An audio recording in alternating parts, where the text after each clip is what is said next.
लोकसभा 2019 त्यांनी लढवली आणि 2019च्या निवडणुकीला वंचित बहुजन आघाडीतून त्यांना उमेदवारी मिळाली. बाबासाहेब आंबेडकरांचे नातू बाळासाहेब आंबेडकर त्यांच्या प्रचारासाठी आले. त्या मंचावर सुखोबा तुमच्यापेक्षा भारी भाषण त्यावेळेला हिंदू मुस्लिम बौद्ध भाई भाई एका मयात गळ ख्रिश्चन आम्ही सगळ्यांची नावं घेतली.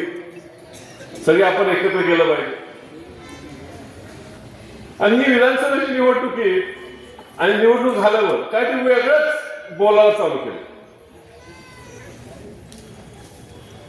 सुरुवात झाली धनगर समाजाला अन्याय होतोय, समाजाला अन्याय होतोय, समाजासाठी आपण काहीतरी केलं पाहिजे. ते समाजाचं बोलता बोलता ते एकदमच कुणाला तरी खुश करण्यासाठी वर बसलेल्या मुख्यमंत्रीच्या खुर्चीवर बसलेल्या व्यक्तीला खुश करण्यासाठी त्याच्याकडनं काहीतरी आणि एखादं मोठं कॉन्ट्रॅक्ट मिळते का, काय पदरात पडते का, हे मंत्रीपद खिशात पडते का, ह्या प्रयत्नासाठी त्यांनी आता मी किती हिंदू आहे आणि कसे मुस्लिम समाजाला, ख्रिश्चन समाजाला, बौद्ध समाजाला, सगळ्या समाजाला संपवलं पाहिजे आणि आम्ही एकटंच जगलं पाहिजे अशी भाषणं करायला. ही जग जी नगरी आहे, ग्रामपंचायत होती आता नगरी आहे, ही पूर्वीपासून पुरोगामी विचाराचं शहर राहिलेलं आहे.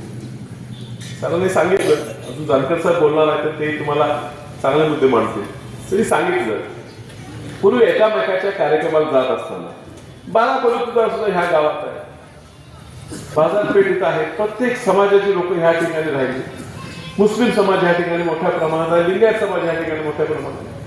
प्रत्येक समाजातल्या घटकातली लोक ह्या ठिकाणी राहतात. कधी कोणात भांडण नाहीत, काय कोणाचा वाद नाही, एकामेकाच्या कार्यक्रमात जातात, एकामेकाचे सण साजरे करतात, एकामेकाच्या सुखात दुःखात ही लोक आनंद साजरा करायला, दुसऱ्याचं दुःख कमी करायला भाग घेतात. अशा शहरात दुर्दैवाला असा व्यक्ती निवडून गेला की जो स्वतःच्या स्वार्थासाठी कधीही आपला विचार बदलू शकतो आणि कधीही कुणाच्याही भांडण लावू शकतो. दुर्दैव आहे. या ठिकाणी